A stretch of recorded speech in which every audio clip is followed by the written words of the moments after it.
Kusog nga hangin ug ulan ang nasinati sa pipila ka lugar sa Guam sa pag-igo sa Super Typhoon Bavi. Sa kuha sa gawa sa airport sa lungsod sa Tamuning, daw luparon na ang mga punuan sa kahoy sa kakusog sa hangin. Ing-ana sab kakusog ang hangin sa lungsod sa Apotgan, lakip ang coastal district sa Tumon. Nakataas paghihapon ang emergency condition sa Guam.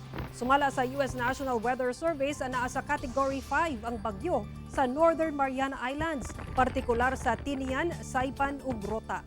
Unyang gabi o Miyerkules sayo sa buntag, ginapaabot nga mosulod sa Philippine Area of Responsibility ang Super Typhoon Bavi nga pangadlan ug bagyong Inday.